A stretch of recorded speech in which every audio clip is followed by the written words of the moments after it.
officials have said that number may be plateauing. Here it is. The news about the coronavirus. Number of cases. That's right. In the county. The news about the coronavirus. Previous week, the county registered more than 1,400 new cases. The number of people seeking medical care has increased 2.5 times during the past 3 weeks. And 3/4 of new cases are outside congregate settings, including an outbreak at a high school, multiple workplaces, and restaurants. So those are the counties, as we said, that are red. The order will be that at 6 o'clock tomorrow night, as we have done in the past, those counties will have a mandatory mask order. That will mean that approximately 60%, as of 6 o'clock tomorrow night, approximately 60% of the population of the state of Ohio will be living under a mask order. I also want to do a shout out for Walmart and Kroger, and there may be more they've missed, but just in the last day they have all required masks to be worn. We've talked about masks a lot. As I said last night, the jury's in. The verdict by everyone really who has looked at this in the medical community and the health community overwhelmingly, that masks do make a difference. I am cautiously optimistic what we've seen, particularly out of Hamilton County. That is moving, and it's moving in the right direction. And so my message to my friends who are in the yellow counties or orange counties, please wear those masks. We're not putting an order on yet, but this is how you can keep it where you are, or maybe even go to a lower degree of spread. It looks like it is working in Hamilton County. It's still early, but we're making progress. So this is the right thing to do. We've got to slow this thing down. Let me make one more comment. There will be liquor control hearings on August 3rd, 4th, 5th, 6th, and 7th. The Ohio Investigative Unit is a unit that normally focuses on liquor violations in the bars across the state of Ohio. They're a part of public safety. They are also, of course, now enforcing the rules regarding social distancing and mask wearing in these establishments. So we had a conversation today, as I said, with the Departments of Health. Also had a conversation with the Ohio Investigative Unit team. And so they will be following up, continuing to do their work, focusing on bars. Let me just say, most bar owners are doing a good job, but we do have bar owners out there who are not doing a good job. And so we've asked the health department to pinpoint those, and that will be work that's going to continue to be done by the Ohio Investigative Unit. So now open up for questions. Governor Marty Slaton, Ohio Capital Journal. First of all, I want to thank you for taking the time to talk to us in the press. I know you don't have a lot of it, but this is important. You said that you're not going to enforce your mask orders, saying instead that the intent is to get people to comply voluntarily. By that logic, why should I be arrested if I slam a six-pack and drive down I-70? Well, I don't think we quite said that we're not going to enforce it. What we said is we're not looking to lock a lot of people up. That's not the idea. The law can be a teacher. We have seen that, for example, in some of our counties today where the mask order has fundamentally changed people's behavior. I think that without an order from me, people are beginning, I think, to understand the gravity of the situation. I think they're seeing the importance of wearing a mask. We are enforcing this, and as I just talked about, our investigative unit will be out again this weekend. They'll have additional people. They will be going into bars and making sure that the bar is complying with this social distancing. And again, I think it is a change in culture that we're looking for. We are not a people historically that wear masks. That's just not what we do. But we all are adjusting now to the new world that we live in.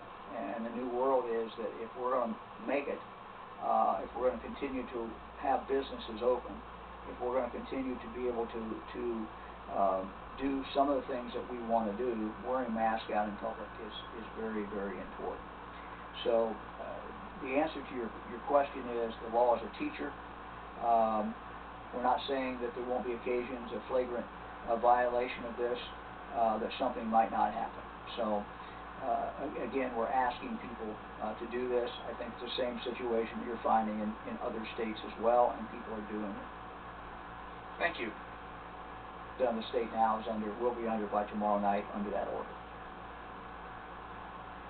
Governor DeWine, this is Laura Hancock with Cleveland.com. You've talked a lot about counties needing to work hard to head off becoming purple. You acknowledge that in Southwest Ohio that's been prevented. And I was just wondering what goes into place when a county becomes purple that would be different than when they're red. Besides the mask order, which they already have if they're red, what happens when you become purple? Why is that so bad? We have not tied anything to that, and I go back to what Dr. Thomas said, who was involved in putting this together. We have heard for some time from counties who said to us, look, we're different. We're a rural county. We don't have as many COVID cases, etc. So what we decided to do is to really be able to inform people every week on Thursday, it looks like, and we're going to tell you where your county is. And as Dr. Thomas said, this is an early warning sign. This is like getting the weather report. This is saying, hey, there's a front moving. It's coming. You better take shelter, or you better start doing something. What's different about in the weather is that the weather we can't do anything about. We can take shelter, and that's about all we can do to impact the weather.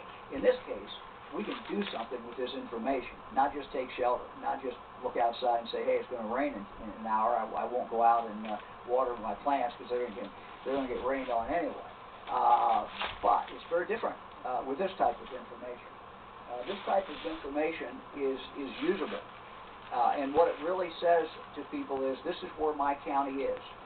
So I know that right now, around Ohio, there are people who have said, well, that can't be. They look to their spouse and they say, well, that can't be. Our county can't be red. Well, they are red. And they're red for a reason. And they're red because we are seeing these early indicators. And so this is to inform people in Ohio, in a specific county, here is what your situation is. And what we're starting to see is, look, it's early, but what we're starting to see, for example, in Hamilton County, some in Butler County, other counties, is they're starting to get it and say, okay, we do have a problem. We don't want to be Florida in 3 weeks or 4 weeks. And if we don't want to be Florida, we got to do something now. So it is to inform people. I'll go back to something that I've said time and time again. I said this last night. We fixate a lot, I understand that, on what Mike DeWine orders or what the health department orders or what your local health department orders. But the truth is, no matter what I order or don't order, the most important players in this game are the 12.7 or so million people in the state of Ohio. You control where Ohio's going so much more than I do. And we have these colors because we want to be able to tell you, for example, Central Ohio is red hot. We want to be able to tell you Southwest Ohio, we have some challenges here. And then we got a surprise probably. If you're in Scioto County, you may not have seen this coming, but this is the early warning. Hey, we got a problem in Scioto County. And you could go around to Athens, and you could, every other county, Richland County. And so that's the purpose of this, is to inform the public in that county so that they can take action. And we ask them to take action.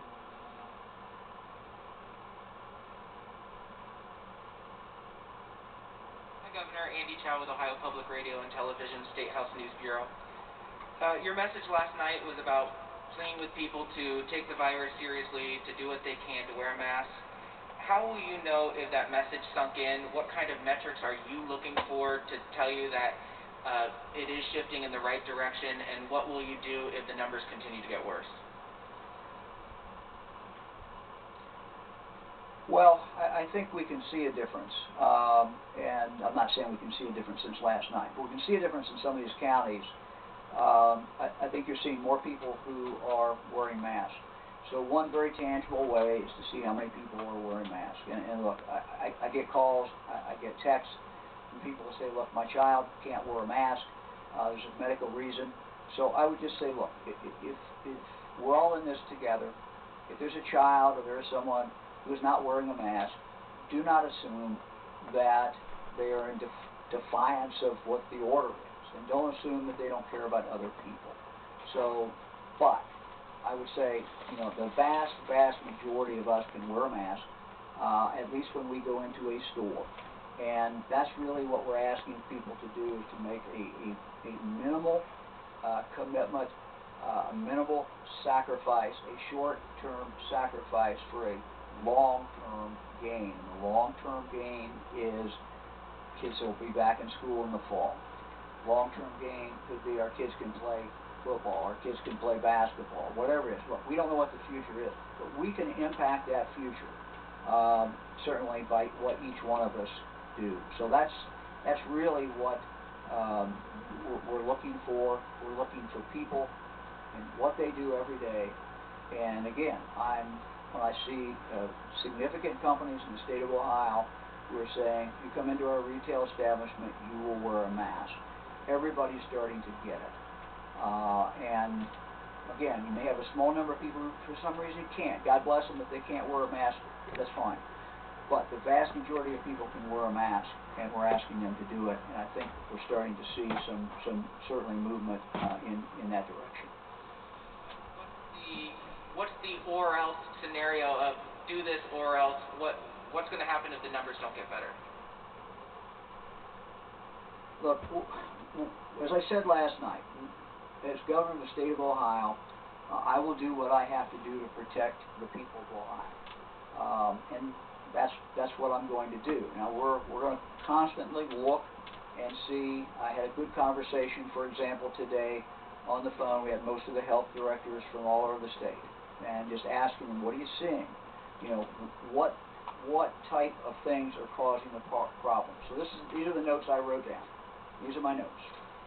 I wrote them in the car, and I'll just read them in no particular order. And I don't think they're not meant to be in order. But these what came up: block parties. There are people getting together in block parties. Neighborhood get-togethers, bars, churches. Mention, of course, about young people, and the data's clear. 20 to 29-year-olds, the numbers have gone up, dramatically. Travel, people coming back from traveling, and from hotspot states, restaurants. These are just some of the things that I wrote down. John, I don't know if you had any more. You were on the same call I was, yeah, but it was. Look, it's. As you listen to that list, and I was listening to the same call the governor was, what people are saying is that what we're hearing from health officials is just people's individual responsibility. In some cases, they're not living up to it in the sense that they are not following the rules that we all have encouraged people to follow of the distancing and not gathering together in large groups. And I get it. It's like you see your family like, well, this is my family. They don't. Well, your members of your family, my family, anybody's family who hasn't been following the recommendations and exposing themselves can then turn quickly and expose 10 of their family members to it. And it's what people do. You may say, I'm doing great 8 hours a day at work, there's a great working environment, but if just one of you in that group kind of deviated from that, went out, did something that maybe was a little more risky, contracted coronavirus, you're walking around asymptomatic, you're shaking hands, giving hugs, doing the things you've always done, that's a recipe for disaster, for the spread, and it can happen just like that, where one person gives it to 4, 4 give it to 12, and it can spread pretty quickly. So it's just everybody in their personal lives making good decisions so that they don't put each other at risk. And that's what we were hearing from the health department officials today, that they were really on the governor about just share that message about people needing to do these things, and he does it every day. I don't know that the governor could implore people to do this more than he has. He does it every day, and the more we listen to his advice, the better off we're going to be in the long run. Andy, let me just answer the question this way, and one of the things that we're seeing, and this came up on this call, and that is people say, well, people's own home, and they have in the backyard or inside, obviously more dangerous, 75 people. And, you know, because we don't restrict what people do in their own home, people look at that and say, well, that's not part of the order, and I don't have to do it. And so what we're really asking people to think about is, don't think so much about what the order is, but rather think about, does this make any sense for my family? Does this make any sense for everybody else? And so to answer your question directly, I will do whatever it takes to keep people in Ohio safe. Hesitated before, I'm not going to hesitate again. But the better pathway, obviously, is if people look at these colors. If you're yellow, try to keep from going into orange, and if you're orange, try to keep going into red. And if you're red, do everything you can to push it back. So try to inform people with this. Hello, Governor. Kevin Landers, WVNS 10 TV. I'd like you just to clarify again what purple means. Does that mean a county could possibly shelter in place? Does that mean you would institute a quarantine for people who are leaving the state, for example, going to Florida?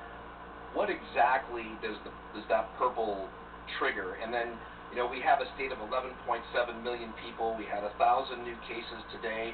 That's not a large percentage of the population. Can you explain why that is such a concern?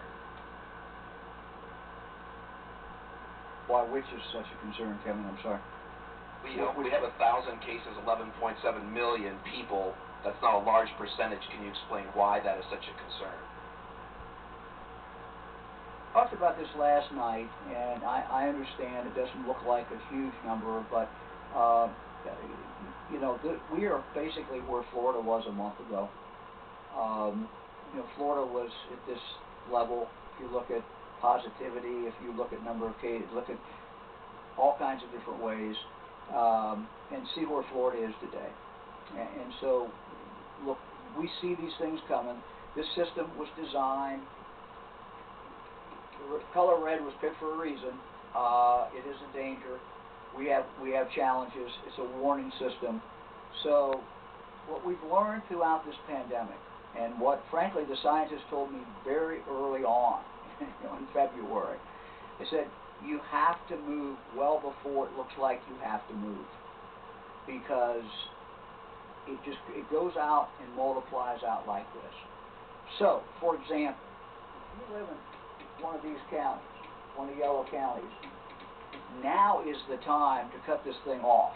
It's so much easier to do it.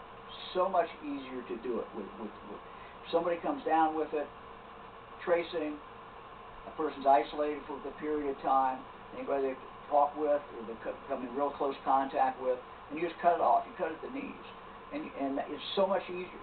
When you get here, it's harder, and when you get here, it becomes much harder. So you've got to look down the road. Now, we are losing a lot of people every single day, and we not only have people who are dying, we have people who have long-term health issues. So I would not, as we look at the number of people who are coming down with this, I would in no way minimize that. But I would also say that the real concern is the future and how this bodes for the future. and how this stuff multiplies. It just goes out like that. Can I emphasize something that I heard Dr. Thomas say, and I listened to a lot of these calls when it was being designed. It wasn't necessarily designed to be a triggering tool. It was designed to be an information tool. It was designed as an early warning system. He talked about it as a weather forecast. It's like, look, you may have some severe things coming at least, but unlike a weather forecast, you can actually do something about this. You can take the precautions individually and collectively to change your future, and that's what we want it to be. We want people to say, hey, this is happening. Maybe I ought not go do that family reunion or whatever it might be that we thought was a good idea a few weeks ago, because we're seeing a spread. And hey, there's a lot of 20 to 29-year-olds in this group. We know that they've been out doing a lot of things. They could be asymptomatic. Maybe we ought to rethink what we're going to do. That's what we hope people will use it for, to inform, making better personal decisions, taking more personal responsibility in the ownership of the solution. So, for example, if you're in Hamilton County today, you know more, a little bit more at least, than you knew this morning. And what you know is, hey, we're doing a little better. Maybe some of these things that we're doing and we're putting in place, and the mayor and the county commissioners and other people are urging us to do, maybe some of that's working a little bit. And you know that at least you've slowed that rate of increase down. That tells you something. And tells you something if you're in Scioto County and say, I didn't know that. I didn't know that this was bad. So again, these are indicators for people to be able to react to. The question, the next level, the fourth level, we have nothing tied to that at this point. Doesn't mean we might not in the future, but we have nothing tied to that at this point. Hello, my name is Susan Crafter with Hannah News Service, and I was just wondering, what's the National Guard, like what's the status of their operations right now, and do you have any plans for once aid from them ends in certain areas like nursing homes? Will there be just any kind of support after them? National Guard is today, I believe, doing some community testing, the pop-up tests. They also are in nursing homes. They're going to stay with the nursing homes for another week or so. They're making very, very good progress with the staffs there. We then will, at that point, move to a different system as far as the nursing homes, as far as the testing, where every nursing home will be required within a certain number of days to completely test all staff members. And that will be up to those nursing homes to do that, and we will monitor that, and we will monitor the results. The Guard at that point will move more out into the communities. What I've asked our team to do a few days ago is to look at our mid-level counties, look at our counties that may be getting ready to turn red, and talk to the local officials and see, do you need more testing in the county? Can we come in for a day? Do you want us to come in? Do you want the Guard to come in, do pop-up testing, say in Mansfield, Lorraine, and so the scheduling of the Guard as we go forward is going to be a lot of it is going to be that community testing. They can come in, they can set up, they can get it done, and get the results back, and that's helpful to that particular county. So they're going to be on a mission to find places where the local officials believe there is not enough testing. There's not been enough opportunity for testing. And so again, if anyone's watching this today from a county, and you don't not think that there's enough testing in your county, talk to your local health department. If they don't think there's enough testing, they will be in touch with us, and we will come in with the National Guard. We are very, very happy to have the Guard moving forward. I just signed a letter to the President thanking the President for subsidy on the Guard, but also asking that be extended. So we would have more opportunity throughout the rest of the year to have the Guard out 5, 6, 7 days a week. Thank you.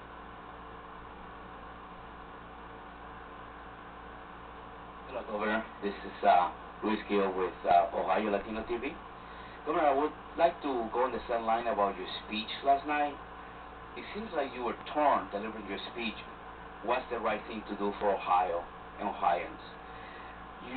So many people were not expecting. They don't know what to expect, but they were not expecting for you to come out and just simply ask, wear your mask. And in short, is it up to us, all to Ohioans, to come out of this crisis? And in short, what do we got to lose? It's just to wear the mask for 3 weeks or 4 weeks.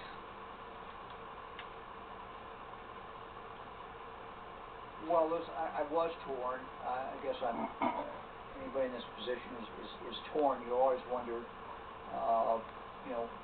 what are the things to say to people. But we scheduled that.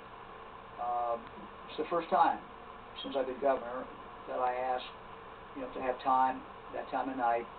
We normally do this 2 o'clock press conference, but I wanted to talk directly to the people of the state of Ohio, and to lay out for them what was going on, what I was seeing every day, and frankly what my concerns are. I owe that to the people of Ohio. I owe it every day to tell them what we're seeing. But I want to do it in a more maybe cohesive environment or cohesive speech than I do sometimes when I'm here. Because I wanted to tell them that every morning when I get up and turn on the news and I see what's going on in Florida, Texas, about the or California, coronavirus. Or Alabama. That's right. Other states. The news about the coronavirus. That's coming to Ohio. And we have good evidence. When you looked at where those states were a month ago, basically that's where we are today. And we got trend lines. The news look at this about map, the how it's coronavirus. changed 3 times. You've seen it. But now That's 60% right. of the population of the state The of Ohio news about the living under red, coronavirus. which means we have very specific problems, and it's moving up, moving clearly in the wrong direction. So it was, as a former prosecutor, I guess it was my argument to the jury, people of the state of Ohio or the jury, and to tell them these are the facts. These are the essential facts that we have. This is what we know today. This is what we have to do to get through this. And what is at stake is what the fall is going to look like, what the winter is look like, our future. Our future as a state is at stake. No one wants to see us shut down. No one wants to see business shut down again. No one wants to see us hunker down. But if we're going to avoid all those bad things, we have to take action. And we have it within our collective selves to change the outcome. We really, really do. So that's what I was trying to do, trying to talk to the people of the state. And look, as I said at the beginning of the speech, there'll be additional orders in the future. But again, whatever those orders are, what's more important is what people do every day. And that's why I wanted to talk at 5:30, when I thought maybe they're getting home, people turn on the TV, watch a little news, and they might come across Mike DeWine on there, and maybe they'd listen to a few minutes, and I'd have the opportunity to tell them what was on my heart, and what I'm seeing, and what I'm concerned about. Thank you. Good afternoon, Governor DeWine. Ben Schwartz with WCPO in Cincinnati. Governor, I know you've been answering a lot of similar questions to this today, but I do want to ask the news about the Governor, coronavirus. what will happen if people in counties nearing level 4, like Athens, for example, with a whole lot of community spread, The news about simply the coronavirus. don't wear masks and the virus continues to spread? Do you see them going into a stay-at-home order for solely just the county or something like that?